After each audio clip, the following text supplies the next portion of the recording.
Melintasi lebuh raya dan jalan-jalan negeri, perjalanan mungkin memenatkan. Akan tetapi, lokasi yang dituju menjanjikan yang terbaik untuk penonton semua.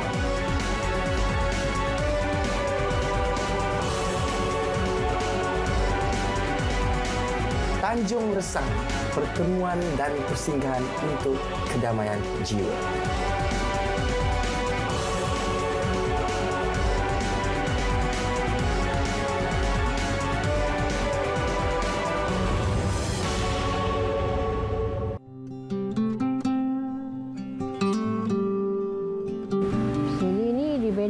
Awal-awalnya pada tahun 2004. Pada awalnya 2 buah.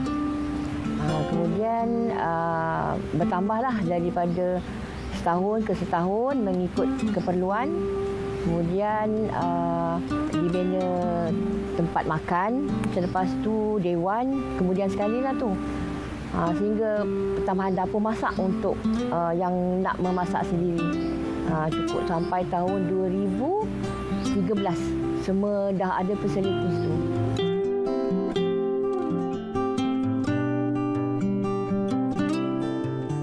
Dan apa yang adik dapat lihat, dia memang sangat sesuai lah untuk orang-orang yang mencari ketenangan daripada kesibukan kerja mungkin, ataupun dipanggil dalam bahasa Inggerisnya tu privacy lah, tempat yang sangat sesuai lah untuk anda. Tengok macam anda dapat tengok dekat belakang saya ni, begitu tenang tanpa ada bunyi-bunyian yang mengganggu kita lah. Walaupun tempat ni memang agak privacy, tapi kita boleh sebenarnya kita nak melakukan aktiviti-aktiviti lain tu. Contoh kalau kita bawa family kita nak bawa kemah, kita nak berkemah di tepi laut boleh. Kita nak berkemah di depan chalet pun boleh, tak ada masalah tempat. Sebab tempat dia sangat lapang, tekan dulu bawah pokok-pokok kelapa yang kecil-kecil, comel-comel. Kalau kita rasa nak sewa chalet, sewa je lah. Kalau kita nak sendiri nak merasai pengalaman berkemah di tanah lapang yang disediakan tu pun boleh, tak ada masalah. Jadi aktiviti kita boleh buat lah, macam mandi laut bersama anak-anak kita ke. Sebab Puan Sharifah ni cakap, ada juga daripada jabatan-jabatan mana dia orang dah bawa satu rombongan 2 biji bas ke 3 biji bas, dia orang datang sini, dia orang berkelah di sini. Itulah dia. Jadi kat sini bukan hanya tempat untuk beristirahat, yang bagi untuk yang mencari ketenangan, kita nak buat aktiviti pun boleh kat sini. Di daerah Mersing ini, penduduknya bukan saja dari keturunan Melayu, Cina dan India. Malah, masyarakat etnik Banjar juga merancangkan lagi ekonomi di sini. Kak Pa ni, beliau merupakan seorang daripada masyarakat etnik Banjar. Dan sampai sekarang, dia masih mengekalkan adat-adat daripada etnik Banjar ni. Contoh dari segi percakapan dia pun, dia masih tahu menggunakan bahasa-bahasa Banjar ni. Dan hari ini, Kak Pah ingin menunjukkan sesuatu pada adik, iaitu cara menidurkan bayi mengikut budaya Banjar.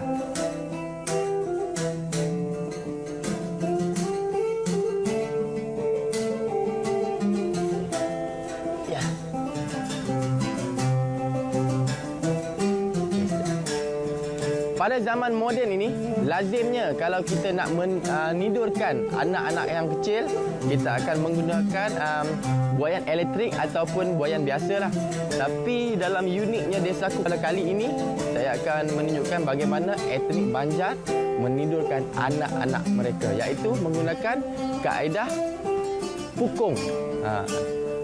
Okey Kak Pah, macam mana kita nak buat ni? Apa yang pukung ni Kak Pah? Pertamanya ada dia punya penyangkut untuk buai ni lah. Okey.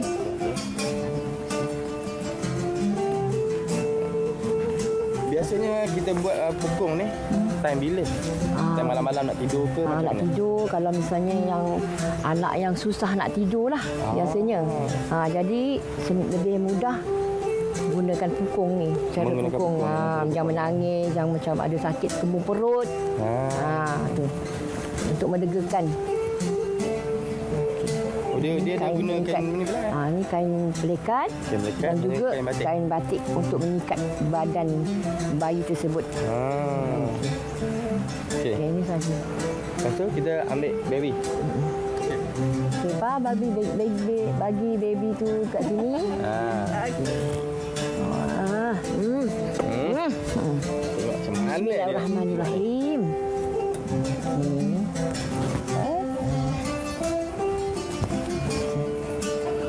Hai. Okey. Okey, kita akan buatlah cara pukungnya ni. Okey, pertama kali dudukkan dia macam ni. Duduk macam ni. Okey. Okey. Kemudian ni lipatkan dia punya kain tadi tu. Lipatkan. Okey. Lipat dia. Kena betul ni, kena kemas-kemas. Dia macam pukul ni pun kita kena buat dengan cara yang betul lah. Kalau tak Betul. nanti dia akan takutlah anak-anak kita tu cedera ke apa terlucut. ke. Terlucut. Okey. Lepas tu kena peluk dia sikit. Okey. Dan kita pun buat dia macam ni. Tolong pegang sikit belakang. Pegang ni. Belakang ampukan dia. Okey. Ikat dia. Biasanya Kak Edah ni digunakan masa nak buat macam Sawah padi. sawah padi lah, masa mak-mak dia Mak orang dia buat kerja aktiviti kan. untuk elakkan daripada letak kat bawah tu takut ular ke apa ke. Ikat Jadi bila kemas-kemas. guna kaedah ni dia boleh gantung kat pokok, dia boleh gantung dekat mana-mana saja yang tempat yang sesuai lah. Itu. Dah boleh dah. Dah jadi dah tu. Ya. Nampak kepala. Tengok kan?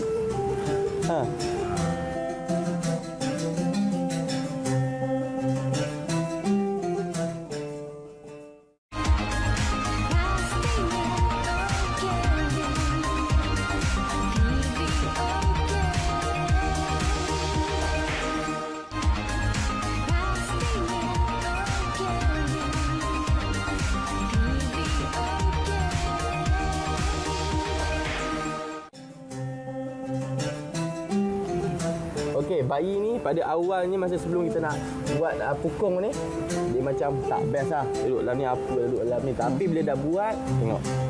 Senyap, dia nampak kepala je. Lepas tu dia punya kedudukan bayi tu, dia seakan-akan macam kita duduk dalam perut ibu kita.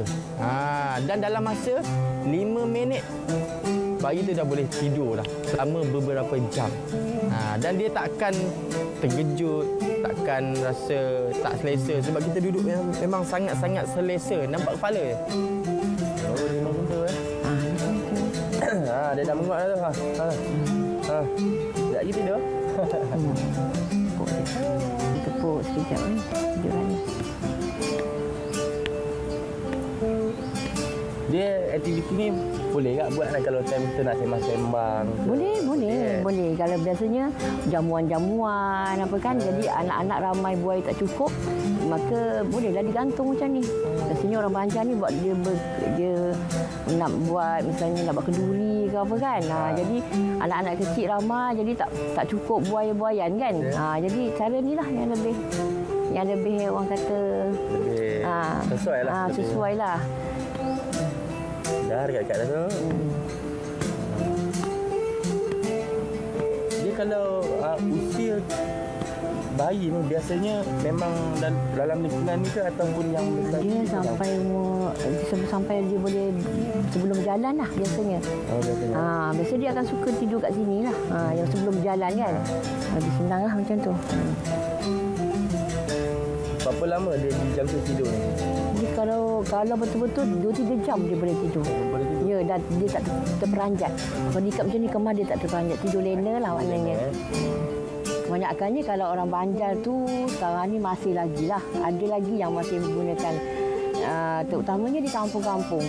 Kalau di bandar tu mungkin dah ada dia tak tidur kalau anak dia dalam cara pukul macam ni. Biasa tidur dalam ada macam baby bed baby kan. Macam tu. Jadi kat bandar ni macam tu lah. Kalau di kampung biasanya macam ni lah lagi. Masih lagi diteruskan.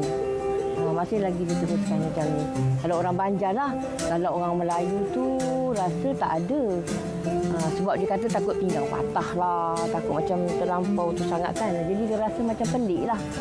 Jadi kalau orang sebab pernah sebab saya, bapa mertua, mak mertua orang Terengganu. Jadi bila anak nangis tak ada cara lain, saya guna macam ni lah. Dia pun pelik, tak patah ke pinggang cucu saya ni, kata dia kan. Jadi saya kata tak, dia seolah-olah berada dalam perut ibu.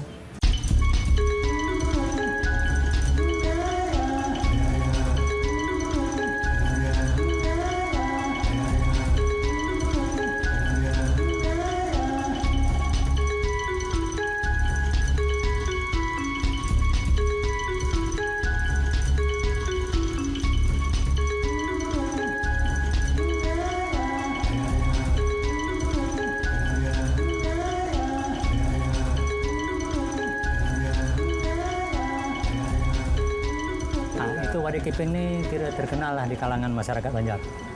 Mana setiap keluarga tu mesti tahu buat? Tahu. Wadai? Wadai Kiping. Kiping tu maknanya kiping lah. Dia berkeping-keping. Ya. Okey, wadai kiping tu dibuat macam mana tu? Daripada tepung, digulung-gulung, lepas tu dihimpit, dinipiskan jadi macam duit siling. Okey. Duit besar-besar duit siling tu. Lepas tu dimasak dengan kuahnya manis lah, pakai gula merah.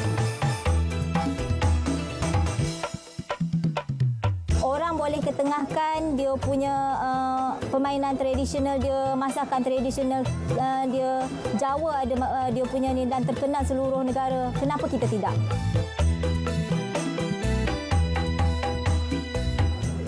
Makanan kita pun tak kurang hebatnya. Memang sedap, orang suka, tapi kita malu nak ketengahkan itu makanan orang Banjar. Kita malu mengaku kita ni Banjar. Orang Banjar sebenarnya dia lemah lembut, ayu, pandai masak. Semua orang Banjar pandai masak. Masak dia sedap-sedap. Tak percaya kita cuba kat sana. Tidak sah jika datang ke daerah masyarakat Banjar di sini tidak menikmati keenakan masakan tradisi etnik ini, iaitu wadai kiping. Bubur manis yang diadunkan bersama tepung, santan, gula merah dan juga durian. Pada zaman dahulu, sebelum bubur kacang diperkenalkan, wadai kiping merupakan makanan pemanis mulut yang paling digemari masyarakat Banjar ini. Etnik yang berasal dari Kalimantan, Indonesia ini mula berhijrah ke Tanah Melayu pada pertengahan abad ke-19. Sumber makanan ini bukan saja mudah didapati, malah ia juga merupakan sumber tenaga yang amat penting. Bagi anda yang belum mencubanya, datanglah ke Tanjung Resang Mersing ini.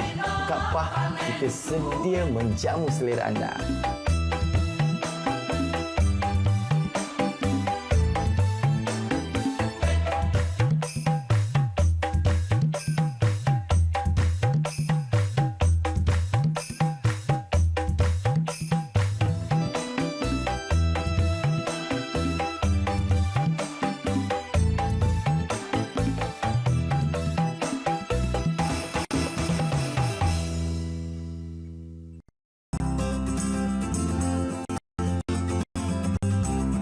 mandai ni ialah mandai ni ialah jeruk daripada nangka atau cempedak yang diletakkan dalam bekas macam ni, diletakkan garam dan air sahaja.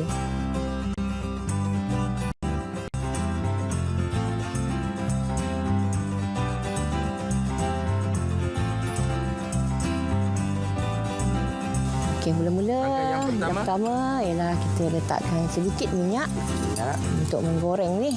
Betul. Okey, tunggu minyak panas. Okey, bismillahirrahmanirrahim. Oh, dah Masukkan ni, ya. Ikan bilis. Ikan bilis Ikan bilis sedikit. Okey, kita sebut rasa sikit. Sikit. Serbuk perasa. Sikit. Gula sedikit. Oh, jom. Dah masuk. Saya difahamkan ada 3-4 jenis dia punya menu hari ni. Berapa minit dia nak Sekejap masak je. mana, Sekejap je. Tapi kalau boleh biar dia garing tu, tu sikit lah.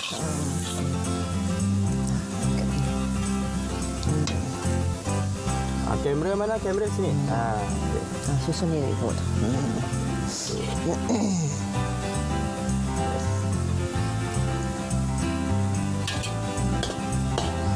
Menu pertama sudah pun siap. Ini dia.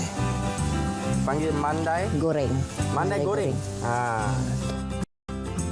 Sekarang ni untuk menu yang kedua masih lagi menu etnik Banjar. Jadi kita nak masak apa pula ni puan? Menu yang kedua ni ialah ikan wadik goreng. Wadik goreng ni ialah ikan sungai yang telah dijeruk ni ialah ikan lampam. Biasanya ikan tasik ke ikan sungai kan. Dia sesuai lah untuk dijeruk dan dipanggil wadik. Dijeruk lama lah, bertahun-tahun dia tahan dengan asam asam Jawa tu kan. Okey, wadik goreng kita pun sudah pun siap. Ikan pun dah goreng, kita punya bawang-bawang semua bahan-bahan pun dah siap, dah garing sikit. Kita taburkan ke atas ikan ni. Okey, untuk menu kita yang ketiga, apa yang kita nak masak ni? Menu yang ketiga ni ialah sambal niur. Sambal niur Jadi bahan-bahannya tu? Bahan-bahannya ialah masukkan lada dahulu, ikan bilis dan bawang besar, kelapa yang tengah diparut sedikit. Okey. Dan juga garam, sikit garam lah. Sikit garam. Itu je.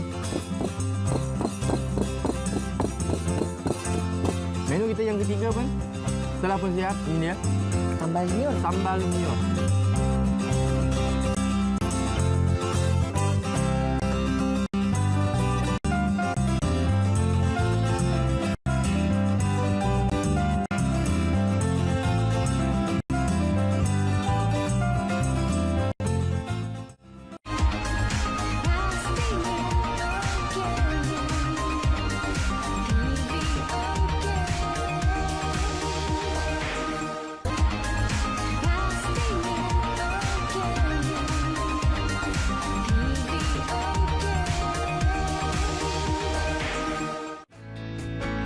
Kemudian aktiviti yang ada di kawasan Kak Pan ni ialah ada pokok kelapa.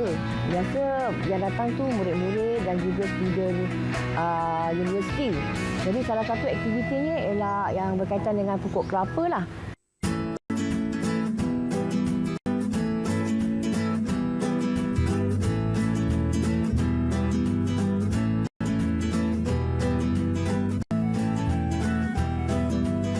Aktiviti sukan rakyat untuk etnik Banjar ni. Diorang biasanya aktiviti ni dilakukan setahun sekali je. Sukan-sukan dia memang unik. Jadi anda tengok sendirilah betapa uniknya sukan-sukan ada. Main dengan bowling kelapa. Macam-macam lagi lah. Jadi anda tengok sendirilah.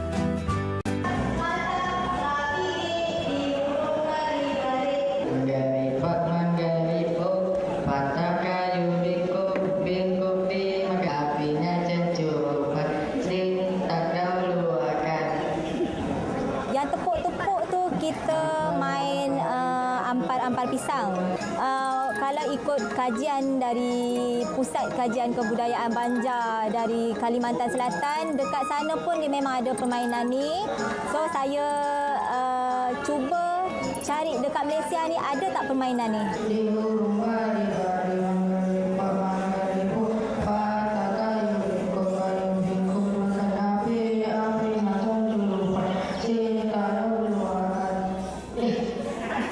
Memang ada, saya tanya dekat orang-orang lama, dia memang ada lagu ni dan saya salin semula, saya minta mereka nyanyikan dan saya ajarkan pada anak-anak saya, ajarkan pada kawan-kawan dia supaya kita boleh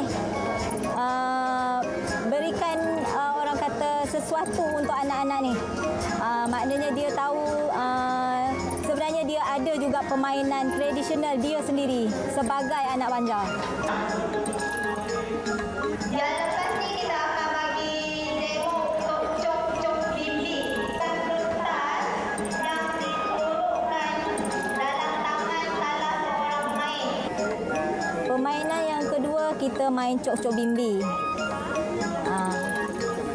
Cok-cok bimbi ni sebenarnya permainan keluarga. Dia untuk orang cakap mengisi waktu lapang bersama dengan keluarga sambil basuh kain kan. Ibu sambil basuh kain, dia ajak anak-anak dia duduk, okey duduk kita main. Maknanya dia boleh merapatkan silaturahim, boleh orang cakap sebagai penghibur.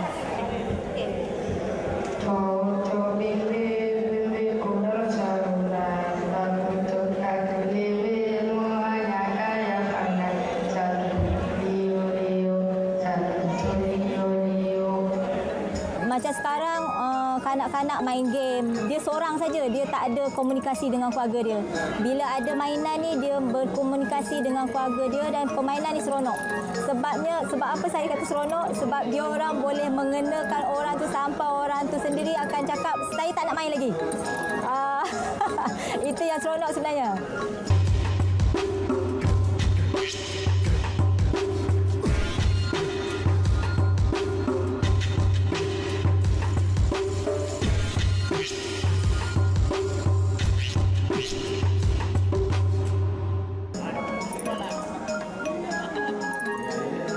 Yang ketiga, Gut-Gut Samuning.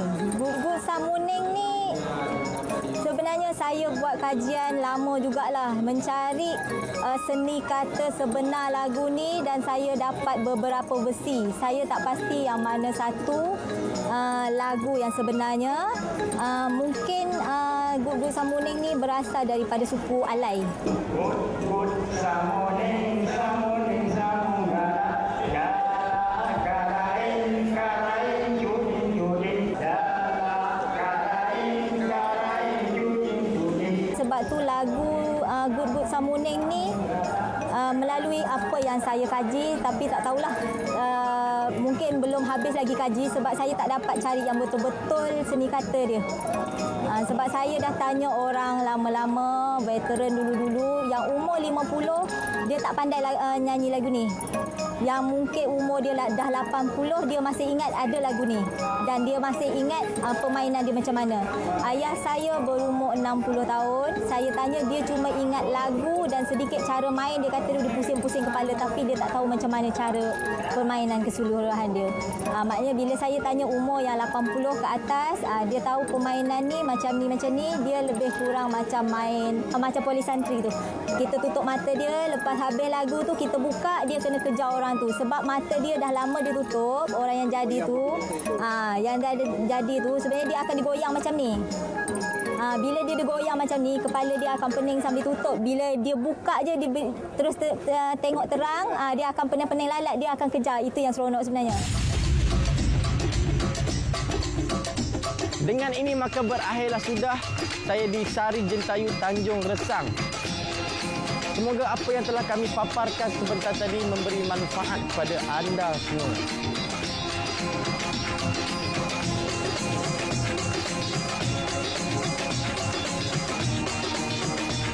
Assalamualaikum. Bye-bye.